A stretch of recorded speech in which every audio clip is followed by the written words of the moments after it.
Bom, essas desigualdades elas relacionam os pontos críticos de uma função de Morse com a topologia da variedade. Quer dizer, então, o contexto que nós vamos considerar aqui é M é uma variedade compacta de dimensão n,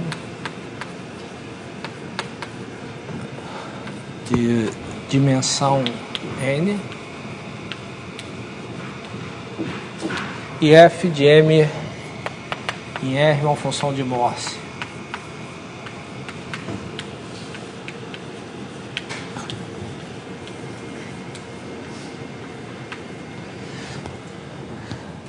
Bom, dada uma função de Morse, né, a gente tem os pontos críticos, tudo, a gente, sem mudar muito a função, né, mantendo os índices dos pontos críticos todos, a gente pode colocar, perturbando um pouquinho a função, colocar os pontos críticos em níveis diferentes, né, de modo que a pré-imagem de um valor crítico tem apenas um ponto crítico. Né, todos os pontos críticos estão em níveis diferentes, então a gente tem uma consequência de valores regulares, né? Tal que, se a gente olha para o nível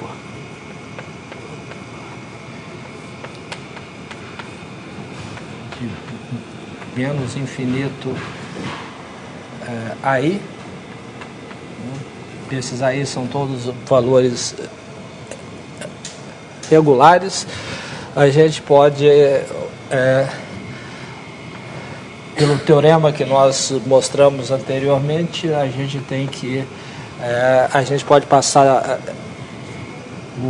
o nível MAI, tem o mesmo tipo de homotopia, né? Isso aqui é homotopia. Tem o mesmo tipo de homotopia de E elevado a lambda I união pi menos 1. Quer dizer, entre esses dois níveis existe um único ponto crítico de índice lambda I, né? E então a gente passa de um nível para o outro como colando uma célula de dimensão lambda I. Ok?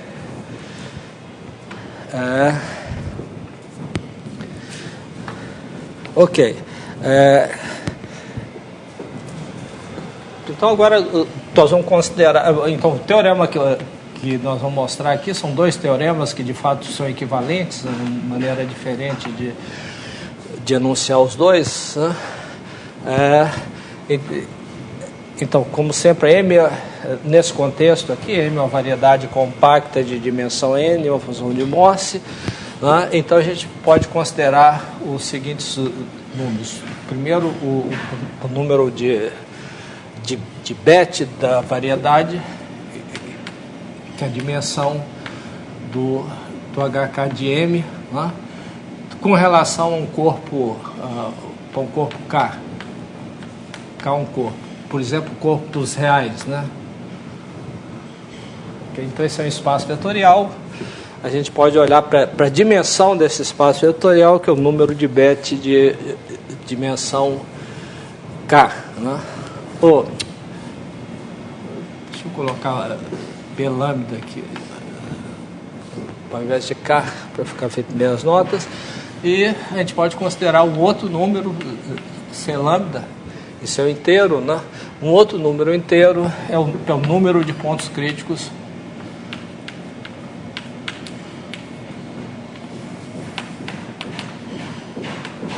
de f, né, da função f, de índice lambda. Simplesmente conta o número de pontos críticos. E as desigualdades de Morse são desigualdades que relacionam esses dois números. Então a desigualdade é o seguinte, que se a gente pega a soma alternada, B lambda menos 1 mais B lambda menos 2 menos, etc., mais ou menos B0, né?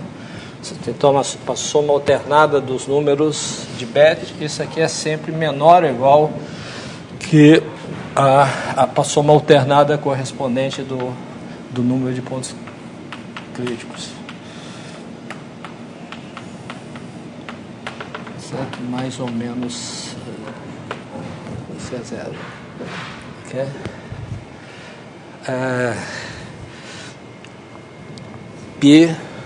Bom, esse é o primeiro teorema. Agora, a primeira parte do teorema, a segunda parte é que se a gente somar todos eles até a dimensão da variedade, né, soma lambda igual a zero até n de menos 1 elevado a lambda b lambda, isso aqui a gente tem a igualdade. Soma menos 1 elevado a c lambda.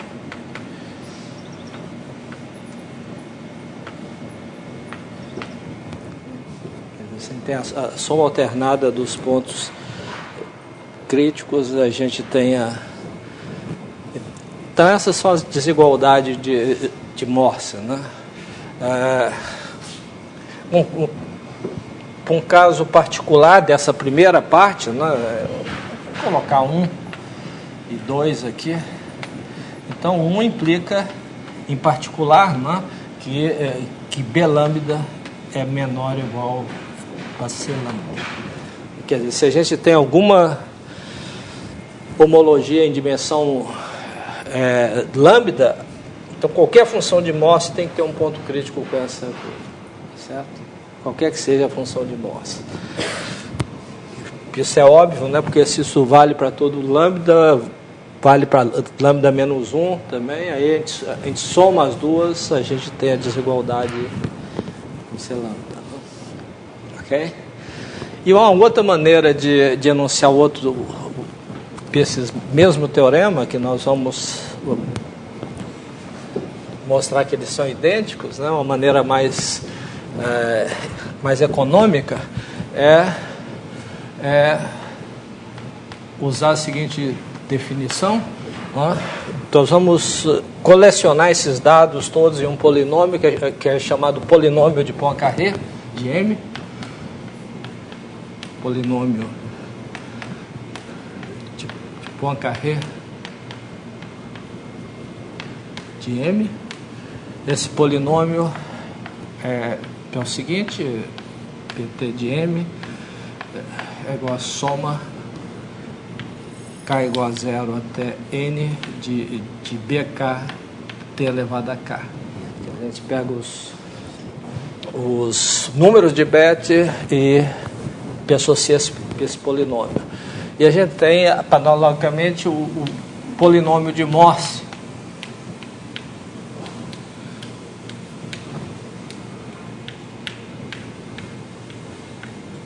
De F, né?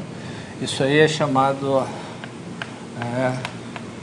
simplesmente o polinômio K igual a zero até P de C de K T elevado a K. Ok? E o teorema, pode chamar de teorema 2, que é equivalente ao teorema 1, diz o seguinte, que o polinômio de Morse de F é igual ao polinômio de Poincaré de M mais 1 mais T vezes R de T, onde esse R de T, esse resto aqui, é um polinômio T elevado a K, K igual a 0 até N, onde RK maior ou igual que zero inteiro.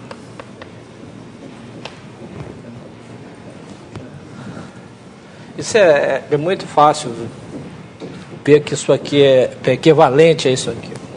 Basta desenvolver o polinômio. Como esse polinômio tem coeficientes, todos os coeficientes são maiores ou igual que zero, então isso implica em particular que os coeficientes desse aqui são maiores ou iguais ao coeficiente daquele lá, que é isso aqui. Ok? Tá certo? E essa desigualdade aqui, né, essa igualdade aqui, diz exatamente que menos 1, né, é raiz da diferença. Né? Ok? E, portanto, aqui você tem um polinômio. Quer dizer, a única coisa que tem que mostrar é que isso aqui é maior ou igual que zero, mas isso é uma consequência da desigualdade 1. Ok? Então, esse nós vamos, de fato, provar esse teorema aqui, e que o outro é análogo.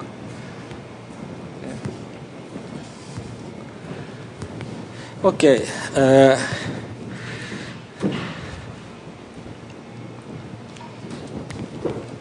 Bom, esse outro, esse teorema, a parte de topologia que nós vamos ter é exatamente essa aqui, né? Quer dizer, a única coisa que nós vamos usar de topologia é o cálculo da homologia relativa aqui, né? Quer dizer, se a gente pega a homologia relativa, então vamos começar a demonstrar o teorema. Se a gente pega a homologia relativa de M pai M AI menos 1, né? Okay? Esse grupo de homologia, né, isso é igual, né, isomorfo para o grupo de homologia de E lambda I união M pai menos 1 M AI menos 1, né? E isso aí, por excisão, né? Excisão, isso é simplesmente a homologia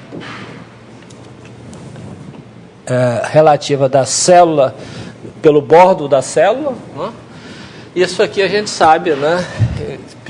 Isso aí é K se estrela pigó lambda I e P0 tem dimensão diferente de lambda I. Okay? Certo? Quer dizer, isso aí a gente já viu várias vezes aí. Ok. Então, com isso, nós vamos provar essas desigualdades. Para isso, a gente precisa de uma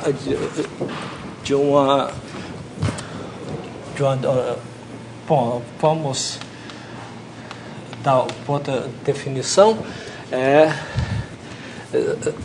Seja S, né? PS com a função que a cada par, né, de espaços topológicos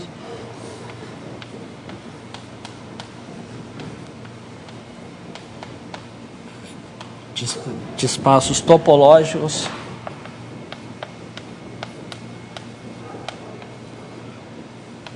tem uma certa classe, né? Tem uma certa classe, associa o inteiro. O número inteiro não negativo, como nesse caso aqui, né? A dimensão disso aí. Então eu digo que PS como é que chama? PS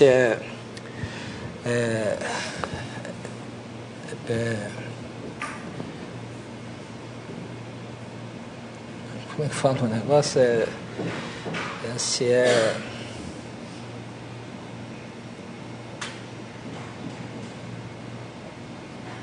bom, se daqui a pouco eu lembro a palavra se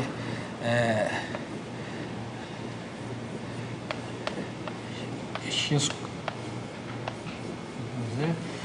se a gente tem três espaços topológicos, então a gente tem QS de XZ, né, é menor ou igual QS de XY mais S de YZ. Sublinear? Semi-aditivo, eu acho. Subaditivo. Hein? Talvez seja subaditivo. Subaditivo.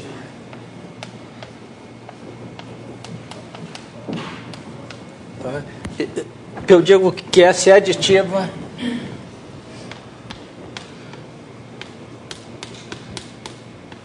Se a gente tem igualdade, né? Peça de x, y, peças de xz igual a S de xy mais S de YZ. Bom, aqui nós estamos tomando com valores inteiros, mas se a gente pensar com valores reais, por exemplo, um exemplo de coisa aditiva é se tudo isso, todos esses subespaços pertencem a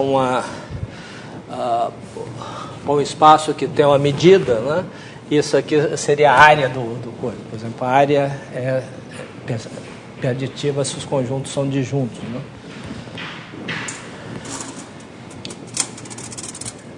Mas bom, essa é uma definição abstrata. E o lema 1, né, é que se a gente toma a função b lambda de xy, que a função a xy vai em b lambda de xy, essa função é subaditiva, e xy vai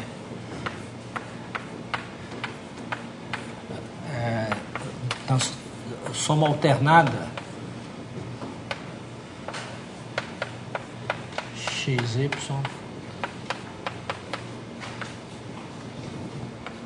é aditiva. Tá? Ok? Para que os espaços que nós estamos considerando, a classe de espaços que nós estamos considerando, né, classe de espaços,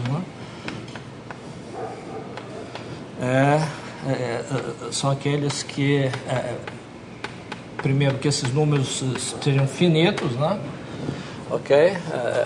Os espaços têm homologia finita, que é o caso que nós vamos considerar aqui, e, de fato, b lambda de x, y igual a zero para lambda menor que n, que é o caso de variedades de dimensão n aqui.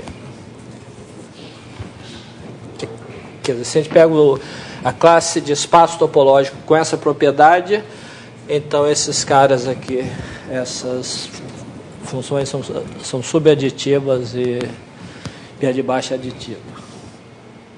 Ok? Bom, a demonstração do lema, para demonstrar o lema, é simplesmente uma aplicação imediata da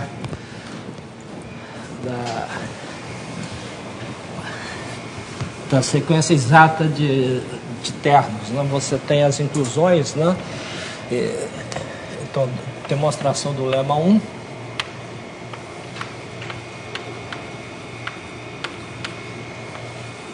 Nós pegamos a sequência exata.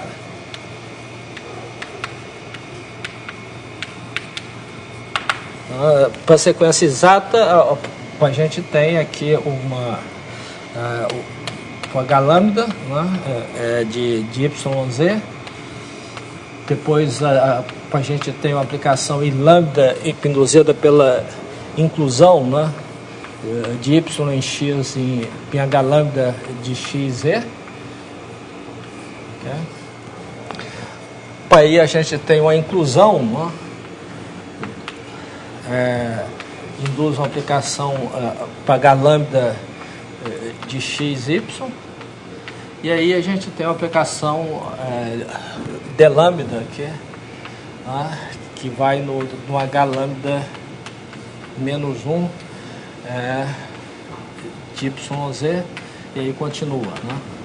A gente está nessa coisa e aqui a gente tem esse d lambda mais 1, etc.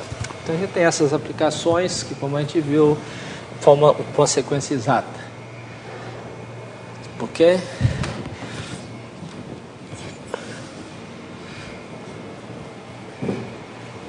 Certo? Ok. Então, o que a gente pode dizer aqui sobre esse cara aqui? Para a dimensão desse cara, né, que a gente está chamando de B lambda, né, de XZ, do par XZ, é a dimensão desse espaço vetorial aqui. Ora, a dimensão desse espaço, como a gente tem essa aplicação daqui para lá, é para a dimensão do núcleo, né, mais a dimensão da imagem, que é o posto de J lambda. Né? Ok? Ora, mas o posto, como a sequência é exata, é igual à imagem disso aqui. O núcleo é igual à imagem disso aqui. Né? Então, isso aqui é igual, a dimensão é igual ao posto de lambda mais o posto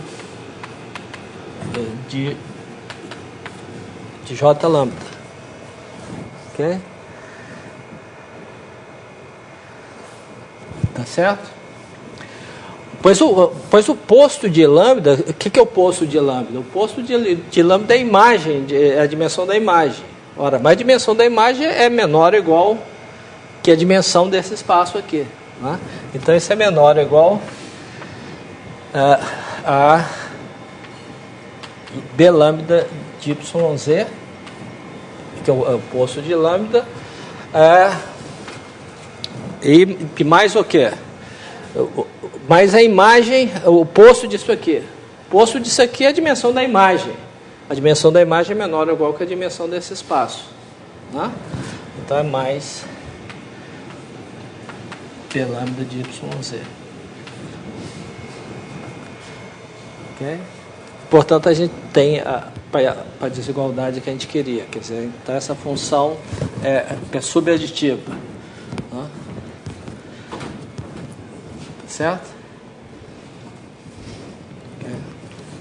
Quer dizer, simplesmente álgebra linear, né?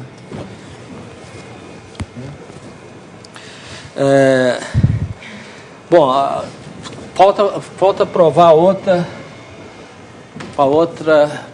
propriedade aqui, né? Que é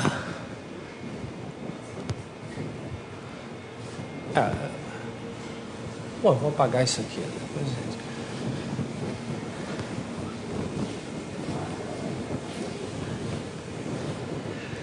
Bom, agora a gente tem que considerar a soma lá, alternada, lambda igual a 0 até n de menos 1 elevado a lambda vezes b lambda de xz. Ok?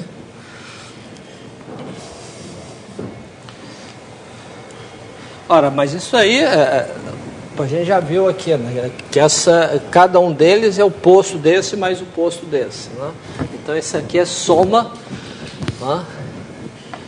É soma, lambda igual a 0 até n de menos 1 elevado a lambda, posto de lambda, e lambda, mais posto de j lambda. Ok? Tá? Bom, mas aqui a gente quer agora introduzir para as dimensões desse espaço aqui. Né? Ok? Qual é a dimensão desse espaço aqui? Bom, a dimensão desse espaço, como a sequência é exata, é o posto disso mais o posto disso. Ok? Então, o posto de lambda é a dimensão desse espaço menos o posto de delta lambda. Né? Delta lambda mais 1. Então, isso é igual soma lambda igual a 0 até n, menos 1 elevado a lambda, Agora, isso é o B, o número de bet de B lambda de quê? De YZ, né? YZ menos o posto de D lambda mais 1. Ok? Isso dá exatamente o posto de π lambda. Mais o posto de J lambda. Qual que é o posto de J lambda? O posto de J lambda mais o posto de D lambda é a dimensão disso aqui. Então, o posto de J lambda é novamente a dimensão disso, menos o posto de D lambda. Então, mais B lambda de quê? De XY, né? Menos o posto de D lambda. Ok? Bom, então isso aqui a gente pode escrever, né, separar essa soma. Lambda igual a zero é menos 1 elevado a lambda vezes B lambda de YZ mais B lambda de XY, que é o que a gente quer. Okay? Mais a outra soma. Mais soma lambda igual a zero até N de menos 1 elevado a lambda de posto de D lambda mais 1 menos, né? Menos posto de D lambda. Okay? Ora, mas isso aqui é uma soma alternada, né? Okay? Pode aparecer em cada etapa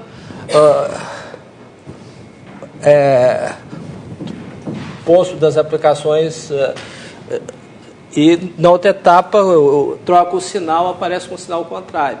Então isso aqui cancela 2 a 2, portanto essa parte aqui é igual a zero. Porque cancela 2 a 2 por causa do sinal aqui. E portanto tem o que a gente queria provar.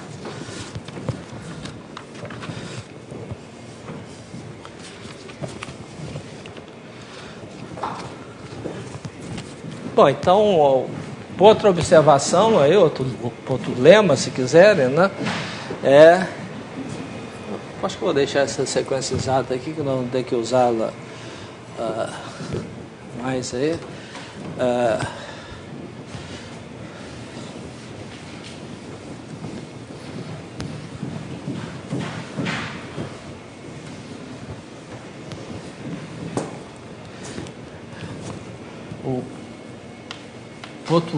Outro lema lá é que tem duas partes, como sempre. S é subaditiva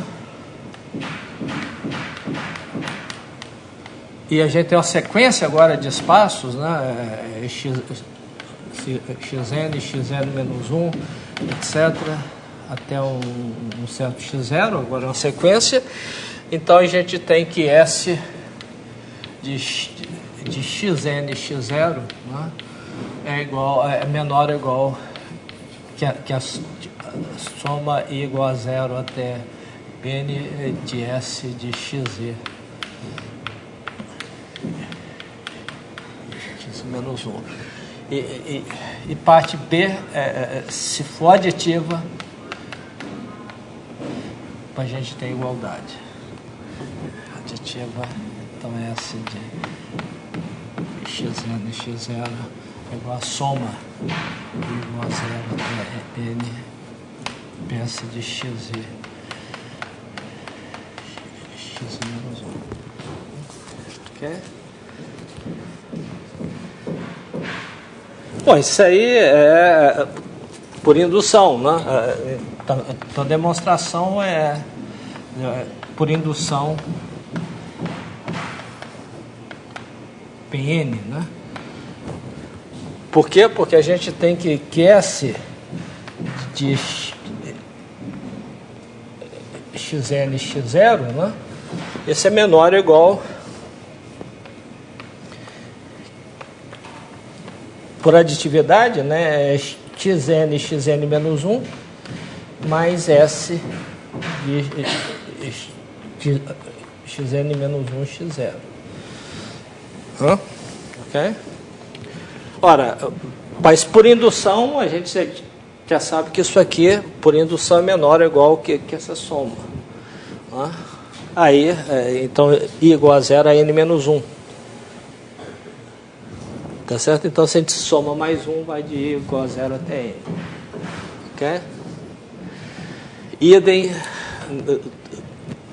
no caso aditivo, né?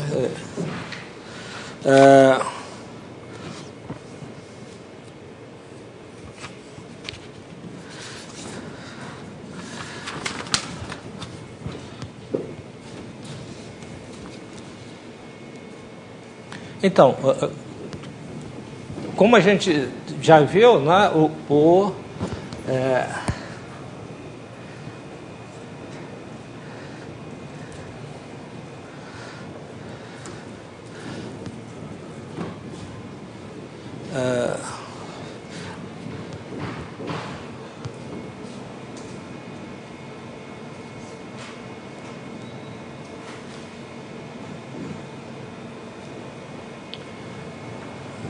que eu quero apagar aqui.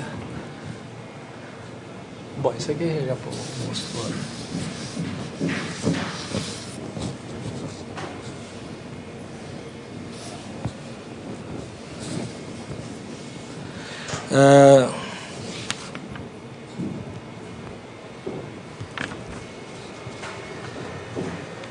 Bom, então aí a gente já pode usar esse resultado, né, no seguinte contexto. Vamos chamar isso aqui de o vazio, P60, aí a gente tem P61, etc.,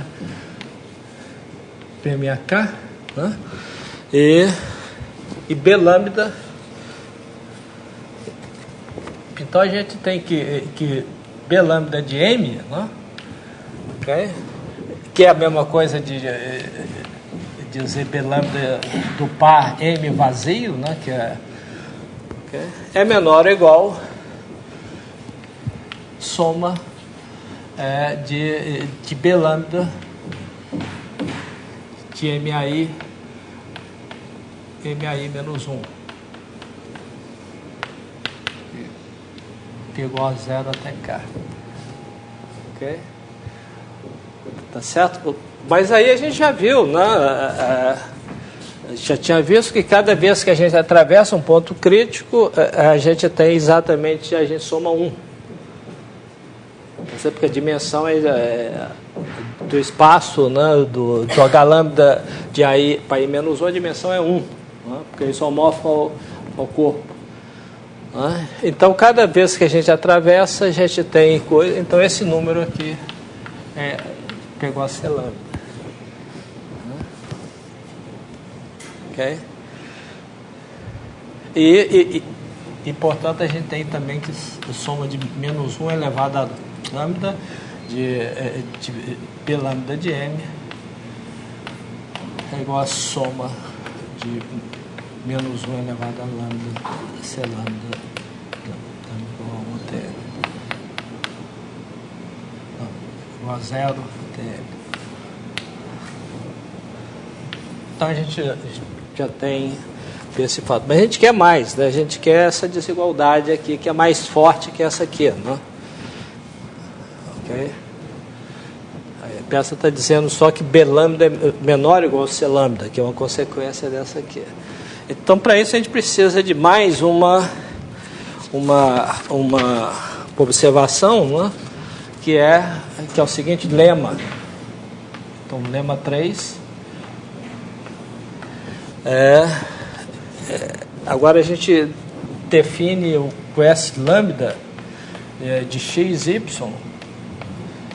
como a soma alternada de x, y menos B lambda menos 1 de x, y mais P lambda menos 2 de x, y, etc., mais ou menos B0 de XY. Ok? E que afirmação, se eu defino isso aqui, eu digo que S lambda é subaditiva.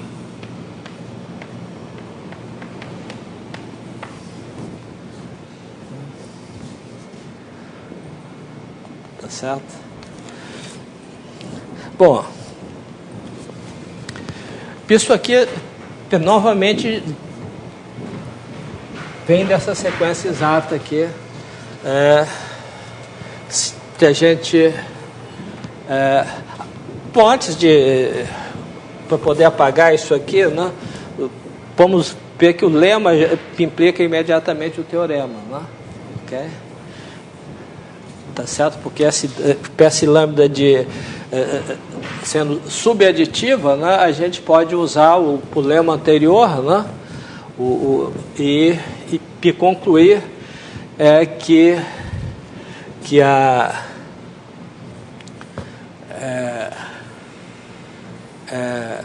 concluir o quê?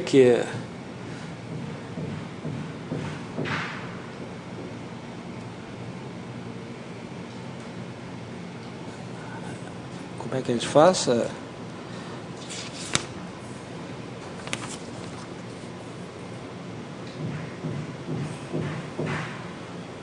Essa subjetiva.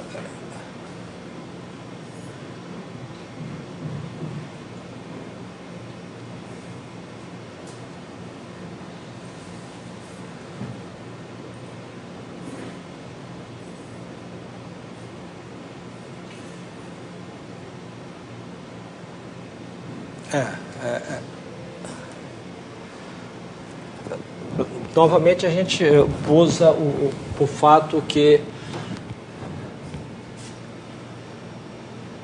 esse fato aqui, né? Acho que aqui a gente pode apagar isso aqui.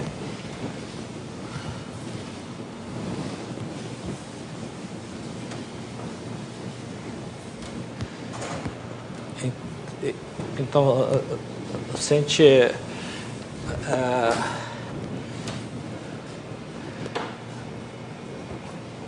a gente tem que P lambda de M, né?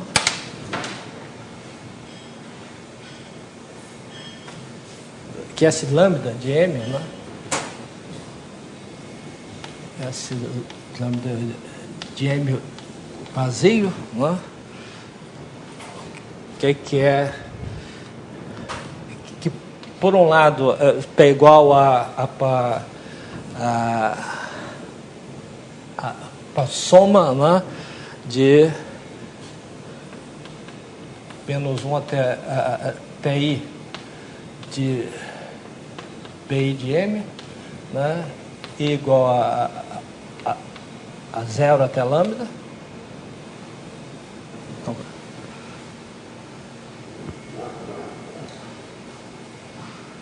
não,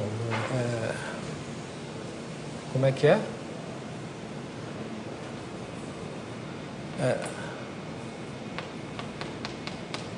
I decrescendo de lambda até 0, né? Por outro lado, pelo lema anterior, né, isso é menor ou igual à soma soma de PS lambda de MAI M para I menos 1, né? Isso I igual a 0 até K, ok? Usando esse lema. Ora, mas isso aqui, né, PCS lambda é soma alternada, né, dos números de Bet dessa coisa. O número de Bet é exatamente o CI, né? Então isso aqui é igual, né? Soma igual a 0 até K de menos 1. Bom, vamos escrever, né? Isso é igual B lambda, né, de MAI, PMAI menos 1. Né? Isso é igual, né? Isso aqui é igual, isso é igual a isso, portanto, isso é igual a soma I igual a 0 a K de menos 1 elevado a I.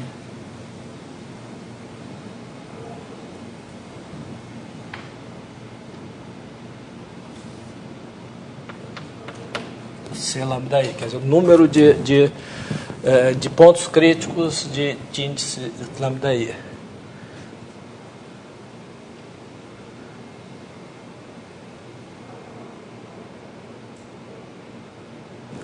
Menos 1 elevado a lambda. Peraí, como é que é?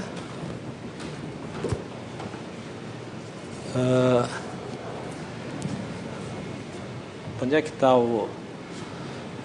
Ah, está aqui.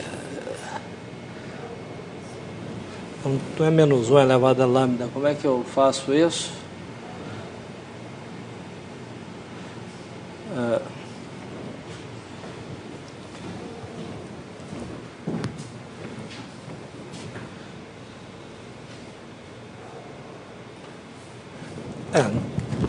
É melhor escrever direto, né? Então isso aqui é igual, né? Isso é igual a soma I igual a 0 até K. E isso aqui é P lambda de MAI, PMAI menos 1, menos P lambda menos 1, né? De MAI, PMAI menos 1, etc.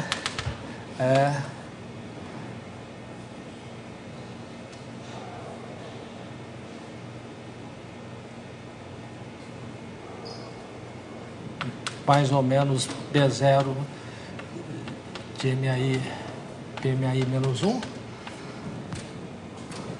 Está certo? Você vai ter dois somatórios, você troca a ordem dos somatórios. Vai sair. Então vou trocar a ordem. Como é que eu faço aqui? Não, aqui você tem um somatório de menos 1 elevado a lambda vezes então vamos escrever isso aqui, né? I igual a 0 até K. Você tem um somatório em lambda. Mas eu não queria...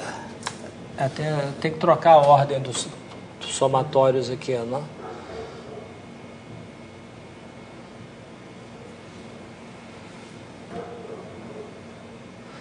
Se a gente soma em I aqui, né? O que a gente vai ter vai ser C lambda menos C lambda menos 1 mais C lambda igual, né? C lambda menos 2 igual mais ou menos C0. Tá certo?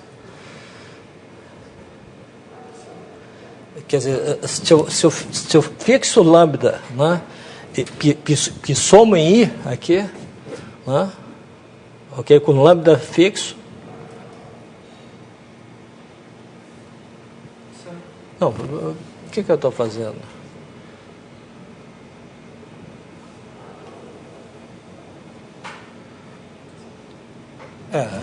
Aqui é B lambda, né?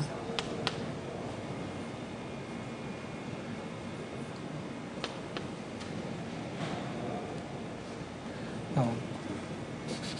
Espera, o que está acontecendo aqui? Não, aqui é I mesmo. Menos 1 elevado a I, BI.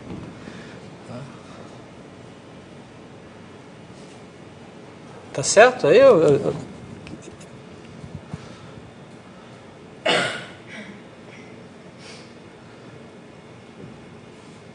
quer dizer, se eu somo em I...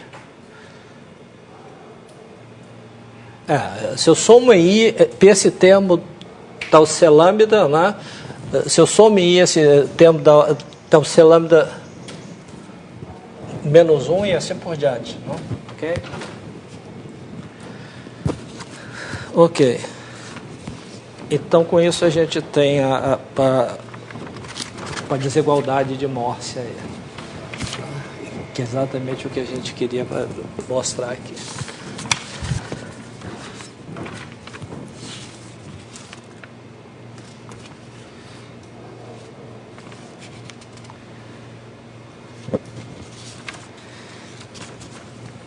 Então esse teorema dá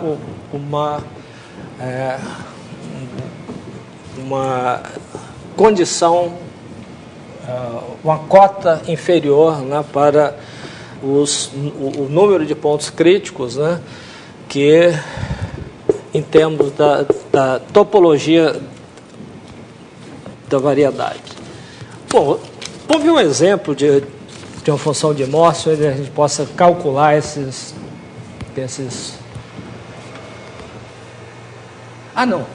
falta provar o lema, não? Quer dizer, a gente quer provar esse lema 3 agora, então falta provar o lema 3. Então a demonstração do lema 3.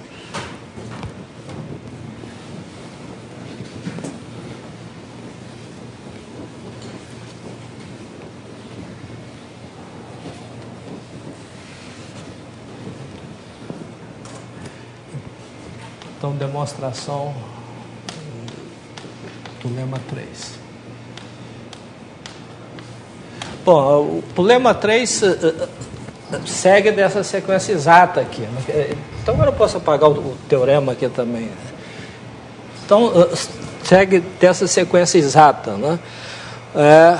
Então, vamos olhar para o posto dessa aplicação linear aqui. Ok? O posto de uma aplicação linear é sempre maior ou igual que zero, né? A dimensão da imagem. Então, nós vamos calcular o posto de delta aqui, lambda mais 1.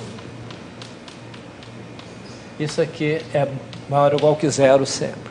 Tá? Então, agora nós vamos calcular esse posto em termos da dimensão desses espaços aqui. Tá? Então, como é que a gente calcula esse posto aí? Bom, a gente sabe que o posto desse cara aqui mais o posto desse é a dimensão desse espaço. Né? Então, o posto desse cara, né, é a dimensão desse espaço menos o posto de lambda. Okay? Então, esse número que a gente sabe que é maior ou igual que zero, isso aqui é pegar o B lambda de quê? De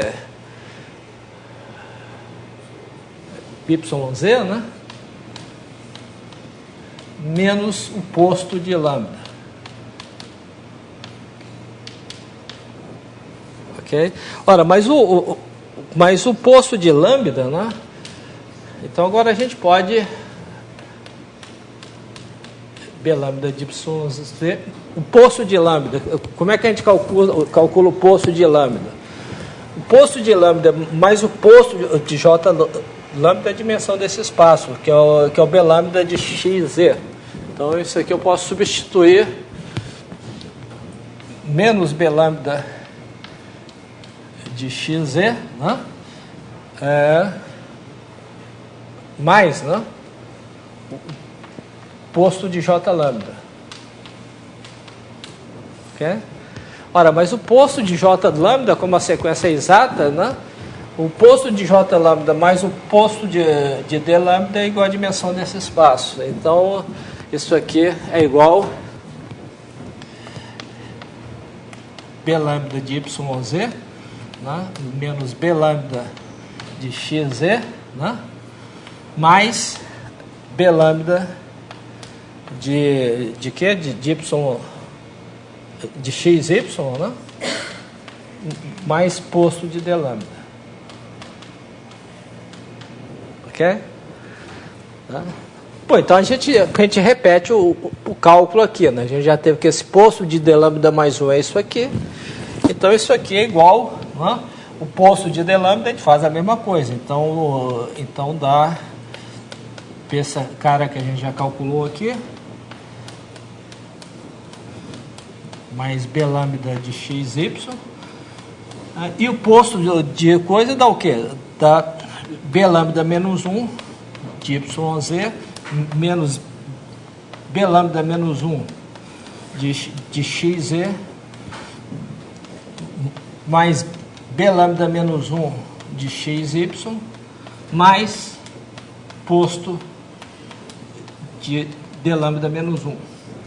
Okay? Ali é menos posto de lambda, não? É menos posto de D lambda, né? Não, tá.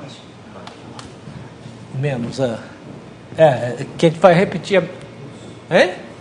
É porque o posto de J lambda é a dimensão menos o posto do D lambda. Aí, então aqui dá trocado, né?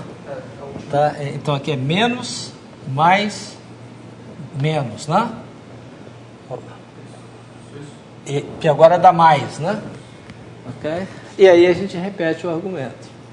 Né? Então a gente vai ter essas somas alternadas aí. Ok? Então, se a gente soma esses caras todos, a gente vai ter uma soma alternada aqui, outra soma alternada aqui e outra soma alternada aqui. Então, o que a gente vai ter? A gente vai ter que...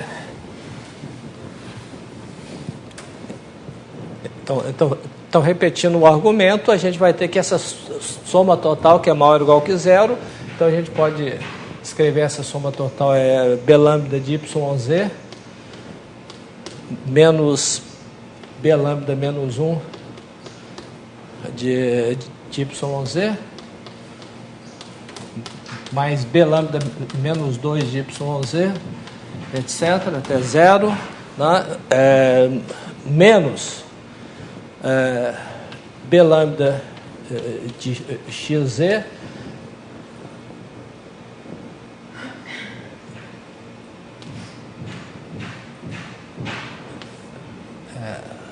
vou colocar um menos entre parênteses, né? P lambda menos 1 de XZ mais P lambda menos 2 de XZ menos etc, né? E finalmente essa outra aqui P lambda de XY menos P lambda menos 1 de XY mais etc, tudo isso maior ou igual que zero, né? E aí a gente tem exatamente a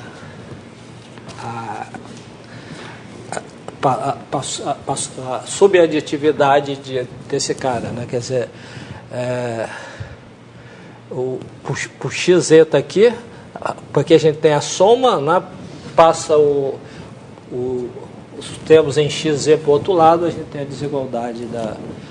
Né? Ok? Tá certo? Bom, então com isso a gente tem a desigualdade de Morse.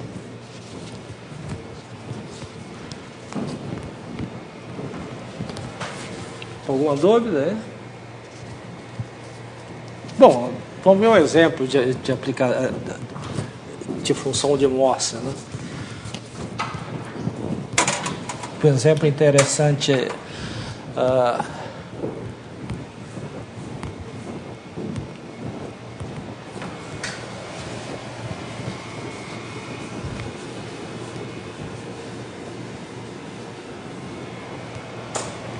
então, exemplo.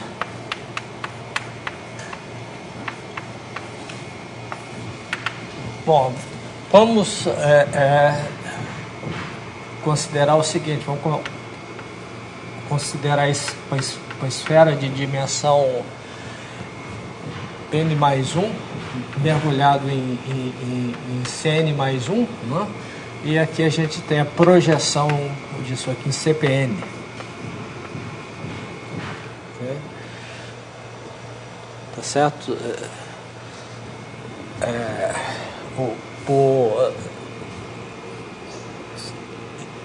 Então a gente vai considerar a aplicação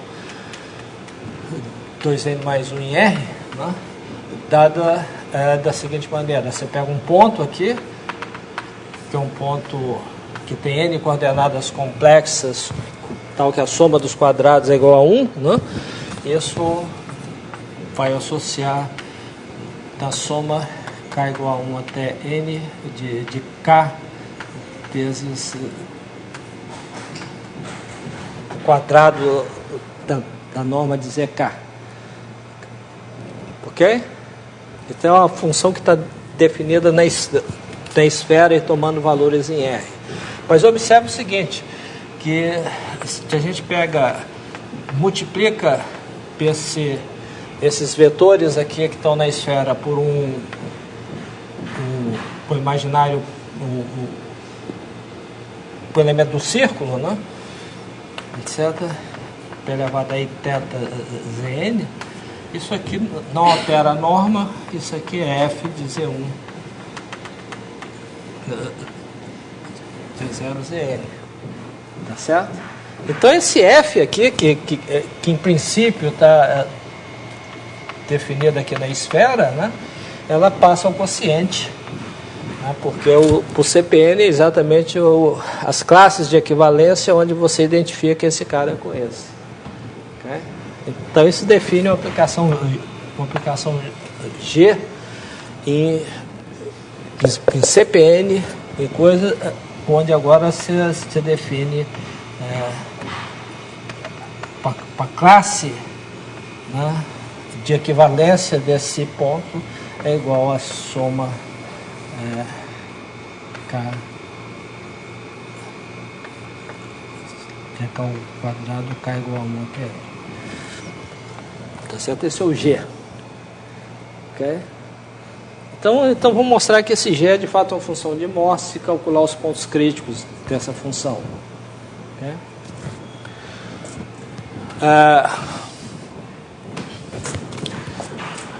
Então, como é que a gente calcula esses pontos críticos? Bom,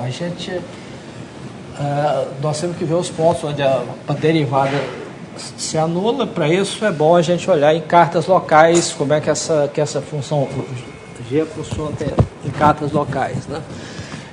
Então, cartas locais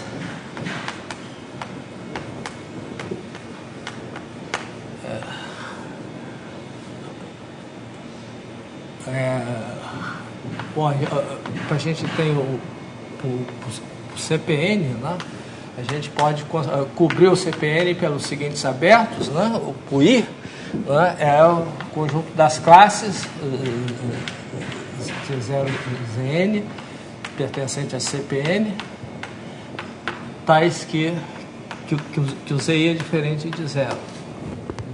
A iésima coordenada é diferente de zero. Né? Isso está bem definido, isso dá um aberto de CPN, e a gente pode considerar uma carta aqui, que nós vamos escrever da seguinte maneira, quer dizer, isso vai pegar um Z0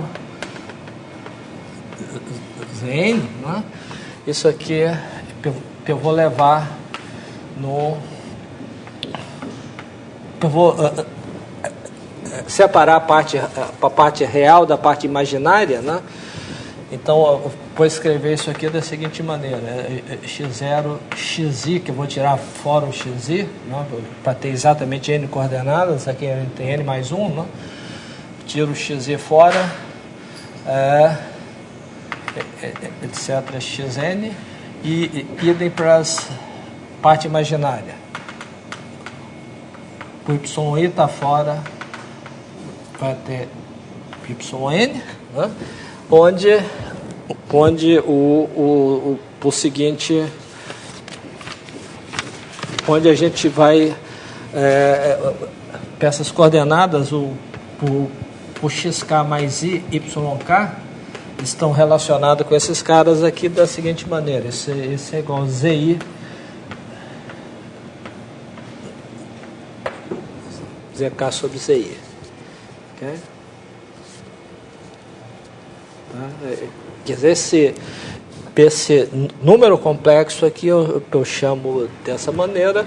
Então eu estou associando essa N-upla aqui, para essa classe aqui, eu estou associando os correspondentes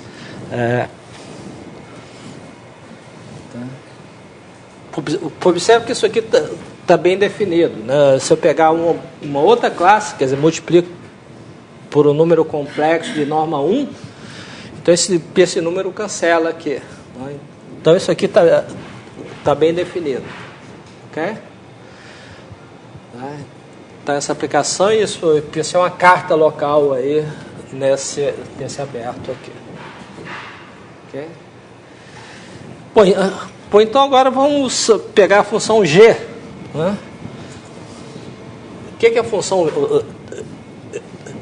g faz?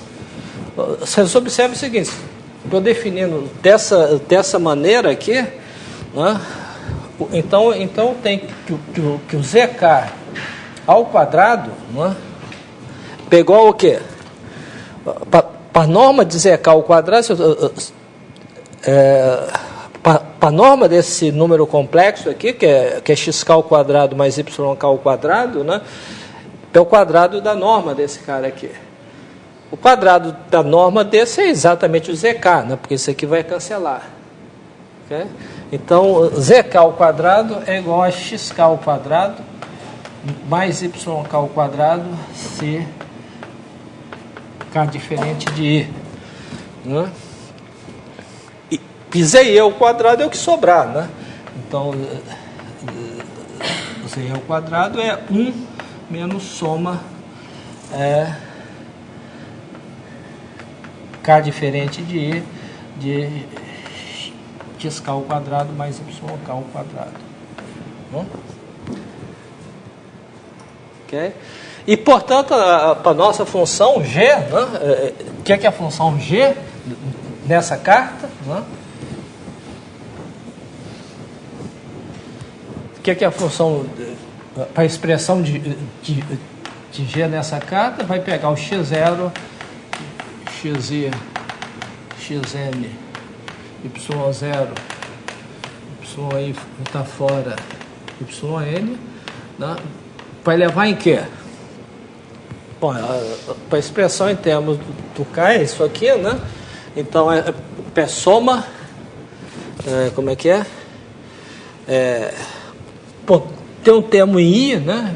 Que é i vezes o quadrado de zi ao quadrado, que é 1 menos soma k diferente de xk ao quadrado mais yk ao quadrado, né? Mais soma de k diferente de k xk ao quadrado mais yk ao quadrado. Tá ok? Simplesmente essa expressão aqui. É k vezes a soma dos caras. Ok? Ora, mas isso aqui é igual a quê? Isso é igual a i, né? Mais soma, né, de k menos i vezes xk ao quadrado mais yk ao quadrado.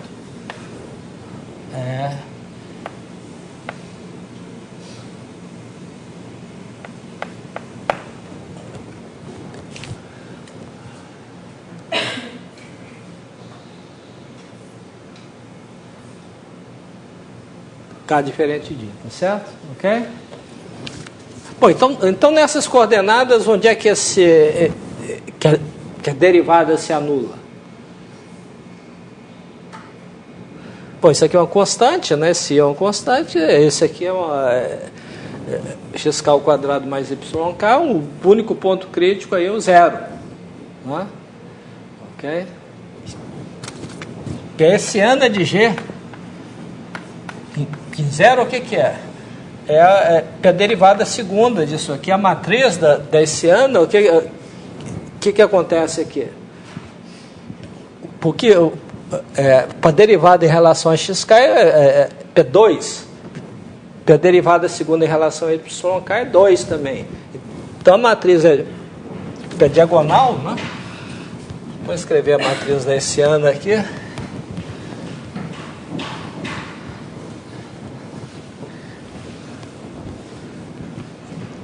Então a matriz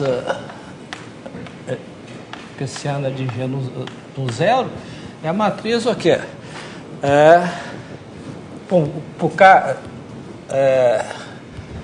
Então, a matriz aqui é diagonal, né, da 0 menos i, 1 menos i, etc., n menos i, né, que são as 2, né? Tem um 2 multiplicando aqui, né, porque é 2xk que multiplica k menos i. O k varia de 0, né, e tira o i fora. Tem que tirar o i fora aqui dessa coisa. E aqui, em relação ao y, é a mesma coisa. E aqui 0, aqui 0. Todas as outras derivadas parciais são nulas. Né? Ok? Né? Então, qual o índice de 0?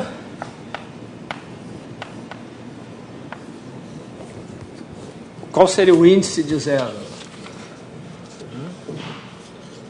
O índice de 0 é o número de caras negativos que tem aqui. Okay? Então tem i aqui em cima e i aqui embaixo. Então isso é igual a 2i. Então o ponto PI, que é igual a φi menos 1 de 0, é ponto crítico de índice 2i.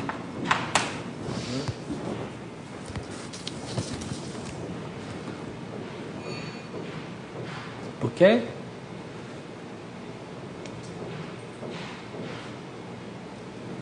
Bom, então essa função de Morse tem exatamente i pontos críticos, né? E o ponto crítico PI é um ponto de índice 2i. Tá ok? Bom, agora vem uma observação que aí a gente pode calcular, usando essa função, completamente recalcular, né, a homologia do espaço projetivo complexo, que a gente já calculou, né, usando homologia celular. Pois o que a observação é o seguinte, que o teorema 2, né, implica o seguinte: o teorema 2, né, a gente viu que o polinômio de f, né, isso é igual ao polinômio de Morse, né, que é o polinômio de Poincaré de M mais t mais 1 vezes um polinômio com coeficientes inteiros não negativos, né? Ok? Tá certo? Então, a consequência disso aí, né, que isso implica o seguinte fato: se a gente sabe que o polinômio CMT de f não possui potências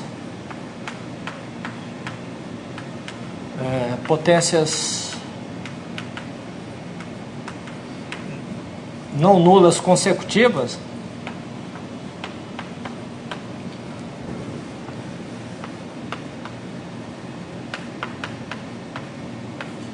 então isso implica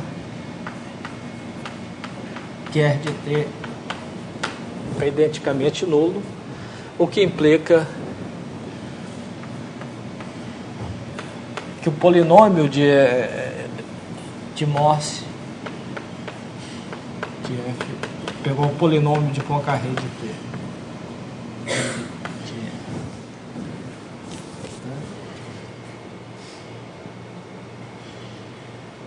Tá certo? Por quê? Bom, o polinômio de Poincaré tem coeficientes maiores ou igual a zero de todas as potências. Tá ok? Então, se esse cara aqui tiver algum coeficiente não nulo, né, então como ele é multiplicado por t mais 1, né, então vai ter um coeficiente não nulo naquela ordem multiplicado por 1 e na ordem seguinte multiplicado por t. Né? Quer dizer, se esse R de t, né, que é soma de Rn e Tn, né, TJ, PRJ, J igual a 0 Tn, se eu tenho um RK diferente de 0, né, ok? Então, então eu vou ter que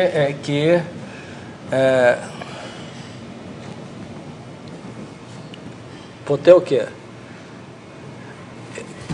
Que esse polinômio aqui, né, quer dizer, isso aqui então isso aqui implica, né, que CK é diferente de 0 e que CK mais 1 também é diferente de 0. Tá certo? Porque se RK é diferente de 0, quando eu multiplico por 1 aqui, essa potência o coeficiente é não negativo, porque eu somando com esse aqui ainda dá não negativo. E quando eu multiplico por t, o seguinte também é não nulo. Portanto, o seguinte também é não nulo. Certo? Ok? Então, se isso aqui não acontece, o R tem que ser identicamente nulo e, portanto, os dois polinômios são iguais. Ok? Pois, para essa função de Morse aqui, né, o que a gente tem é o que é? O polinômio de G, né? De T, o que é? Só tem potências pares, né? Então é 1, né, mais T2, mais etc, mais T elevado a 2N. Ok? Tá certo? Porque a gente tem um único ponto crítico de índice 2i para cada i. Okay? Então só tem potências pares, então o polinômio de Morse para essa função é isso. E com essa observação aqui, isso é igual ao polinômio de Poincaré.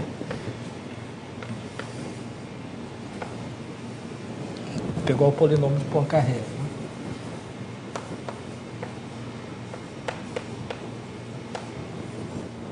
O que implica que P2K é igual a 1 e P2K 2K mais 1 é igual a 0.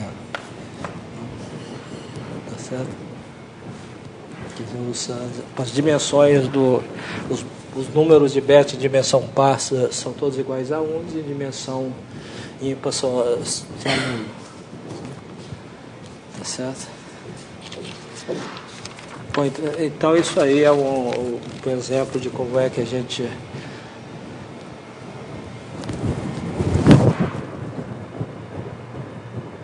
pode usar os pontos críticos para calcular Bom, então amanhã eu vou bom, então a ideia é sempre a gente encontrar algumas funções de Morse mais simples para a gente descrever a estrutura topológica das variedades. Então, na aula de amanhã, né, o que eu vou começar a mostrar é o seguinte teorema, né? O seguinte tipo de resultado aí vai ser que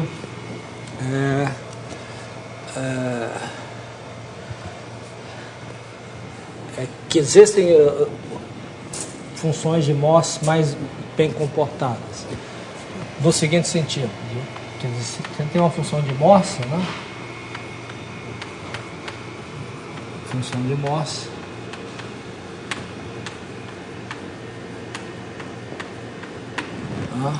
Então, nós vamos considerar uma métrica riemanniana em M.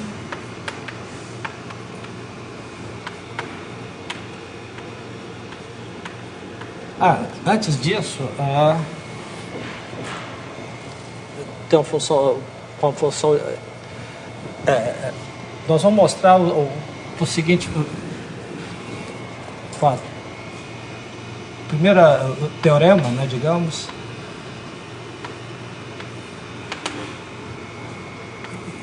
Então existe f de MR com função de Morse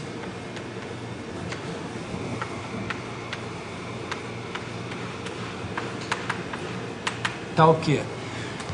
Primeiro, f possui um único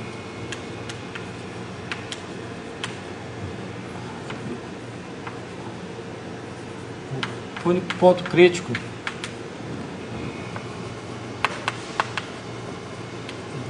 de índice 0 que é um único de índice n.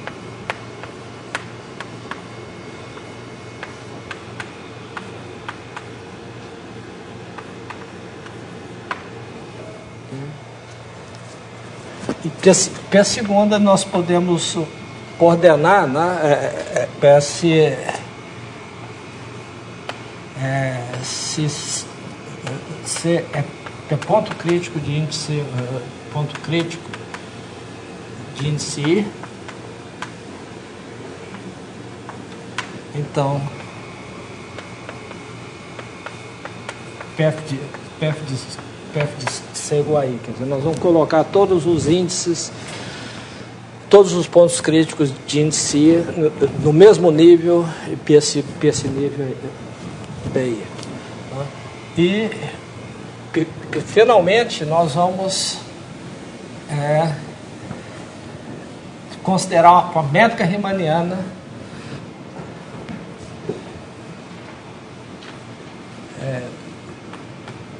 existe uma métrica riemanniana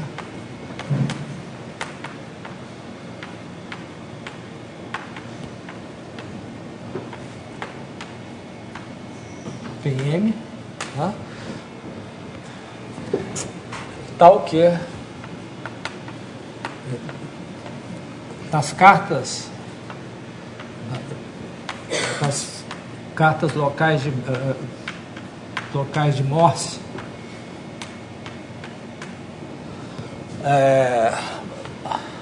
para métrica euclidiana, né?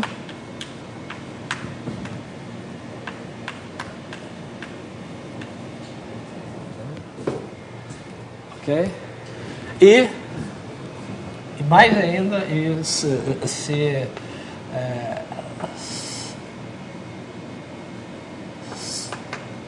T1 e C2 são pontos críticos,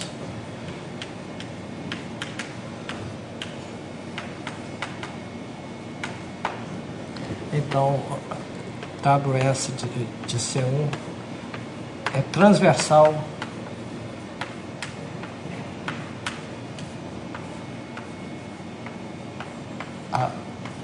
a W de C2.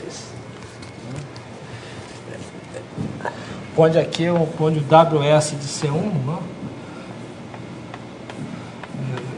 Pegou o conjunto dos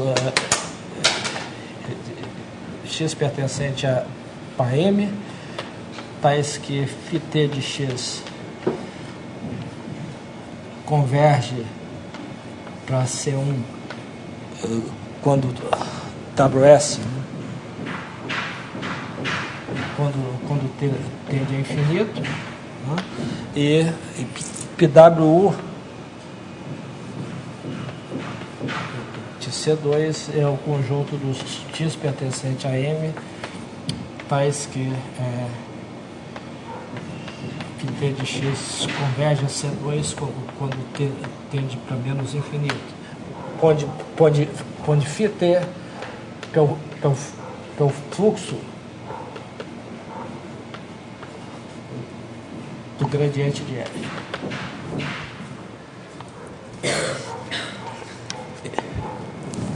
Então, nessas condições aqui, é evidente que isso aqui são variedades, né? A dimensão de W é exatamente o índice de C2 e a dimensão de WS é igual a N menos o índice de C1.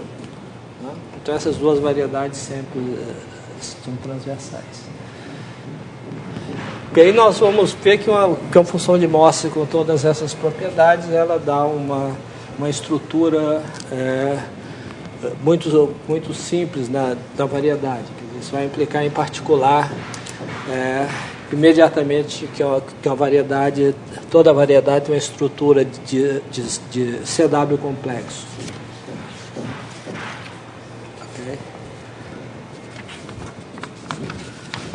Ok, então na próxima aula nós vamos tratar de encontrar uma boa função de Morse como essa.